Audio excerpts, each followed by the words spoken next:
Let's get started in our movement meditation. So notice that I have my mat folded in half. I want to have my legs able to slide a little bit. So if you're on carpet, just maybe put socks on. If you're on a floor and you're on a mat, fold the mat over. And we will also do an exploration of this seated in a chair if lying on the ground is not an option for you. And always remember that even if it is so interesting to experience our body in different relationships to gravity. So let's come on down. No, I need my pillow. So I cleaned up. I cleaned up my studio before I was filming today. I'm a little discombobulated. So always, have something that's going to make you feel that your head's in a good position. When we bring this right up to our shoulders, it invites our shoulders to soften and relax. So first, let's put our hands on these hip bones in the front. And I invite you to close your eyes. And we'll start with the right leg. And just taking that leg and letting it flow outwards and back in. Very soft, very small movement. It's nice to start small. When we start super, super small, we call those micro movements. This would not be, this is still pretty big. But our micro movements invite us into fluidity. So we're going to move into that. We're starting a little bit larger to begin with. In our larger movements, we'll kind of just run into the same motor patterns. You can feel your muscles. You can feel certain things, maybe trying to hold on. Now, let's begin to make this smaller and smaller to the place where it's so small that the bottom of your foot stays rooted into the ground, and so small that if someone were watching you, they would maybe think that you were barely moving, or maybe that you weren't moving at all.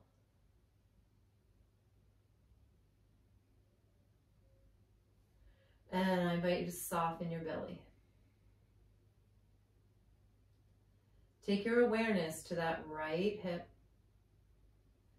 Fluid flow, no grippy grabby. And then beginning to make this a little bit bigger again. And now the whole left side is responsive stability. So what does that mean? It means, again, we're not going to grab. We're going to soften our back body into the ground. And it's like a counterbalance. Now, the next time that right knee goes out, we're going to slide that leg down. So it's a little rotated, it's going long. And then you're going to rotate it inwards. Can you feel that internal rotation all the way up in that hip joint? And then draw the leg up, right from the low belly, keeping it nice and soft. Let's do that again. Just let that knee flow out to the side. Flowing downwards, fluid. It's like a wave, slow wave. Rotate the leg in. You can feel the leg sliding on the ground and then back in. Let's do 2 more of these.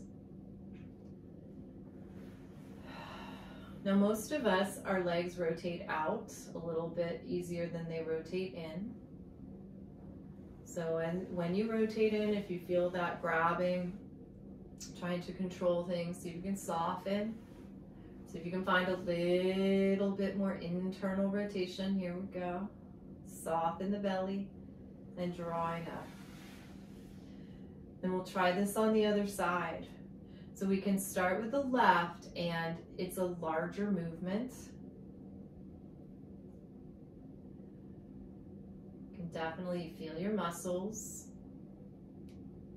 Now it's the right side that softens. It doesn't go anywhere. Your right knee to the ceiling. Now we're going to begin to make this smaller and smaller.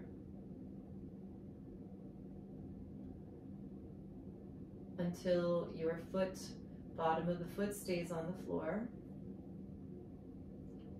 Softening the belly, softening the chest. Until it's so small, you're not even sure you're moving it. And is one side the same as the other? Sometimes it's interesting when we try to have these small fluid movements. You might notice that there's catching, or like a da-da-da-da-da, like you're going over those little bumps when you cross that lane in the highway or you veer off to the side. Rumble strips. So if you have any rumble strips in your hips, go even smaller, go even slower, so you can find where do you need to release. Maybe you're noticing, oh, I'm holding in my shoulders, ugh.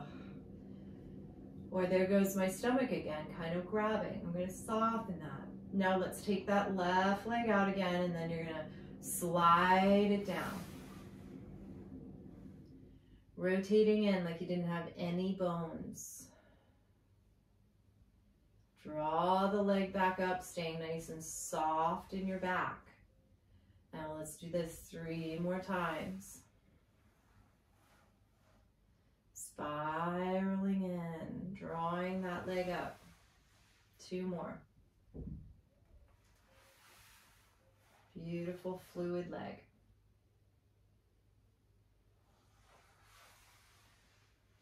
Just gliding on the ground.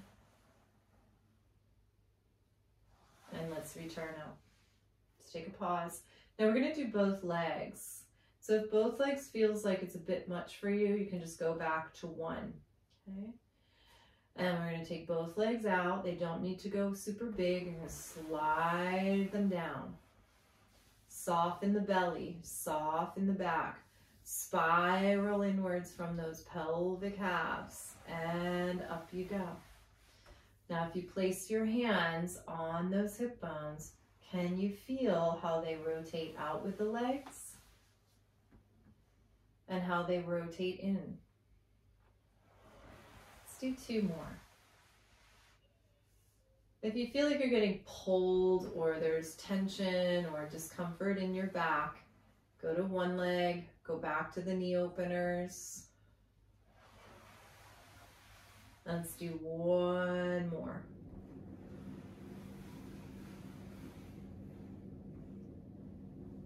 And returning back up. Pause. Now let's get a little bit more curious about our pelvic halves. What if we took our right leg and we just let it go up to the ceiling? It does not need to be straight. And we're going to take our arms out to the side. And we can open this leg out, but the left side stays put. It might want to counterbalance and go out. You're going to keep it knee to the ceiling. Softening in this right hip joint. So if you feel that there's gripping, see if you can relax your back body into the ground and then return. What if we took the right leg across and return?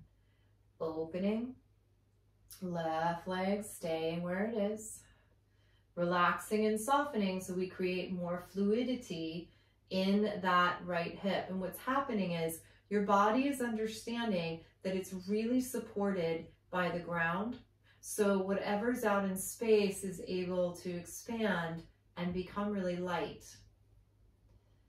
And crossing over. Now, what if we took our left leg and we crossed it inwards as the right leg crosses over? And now when the right leg goes out, that left knee can come out. And you can make this as big as it feels okay. Crossing over. And opening. And then we can bring everything back to the center. Give that leg just a little jiggly shake. The more we can get jiggle in the joints means that they're more released and fluid. That means they're better able to communicate. Okay. Now, just a little taste test. Send both legs out. What does your right leg, your right side feel like compared to your left? Is there any difference? Mine feels a little flatter and longer and just more like fluid, like it's connected. Then we're gonna bring the legs up. And we can take the arms back out, and here we go with that left leg. Does not need to straighten. Soft. Those toes are just like little wisps of smoke flowing up to the sky. And here we go. The left leg's gonna move out, whereas the right leg is staying parallel. But instead of feeling like I have to use my muscles to hold, like so this leg doesn't go out, what if we just softened? Moved your back body into the ground. And then the leg returns up and you can cross over. So we're moving left foot, leg, pelvic half, right is staying put. And we open. Soft hip joint. Let that leg expand out into space. And return. Now, if we're not used to doing this and our hips are like really chunked up with our lower back, this is challenging. Now you're going to take that leg out to the side again, and now the right leg's going to open. So now they do counterbalance each other. Maybe you're like, oh, I like that so much better. And then you're going to cross them over so that right knee can cross. And we do one more. So any area of the body that tends to be really stuck together, it is so worth it to do these slower exercises to create fluidity. It is not a waste of time. Well, if you thought it was, you wouldn't be in this membership. And then you're gonna give it a shake. It's worth more than stretching. It's worth so much more than trying to push yourself into shapes and positions that your body's just not gonna understand how to get there. Just really a waste of perfectly good energy. And then let's bring that leg down. Then we can take our legs down. Just a little check-in here. Oh. So a wonderful movement meditation on all of the mobility of your pelvic halves, legs, and feet. Beautiful work.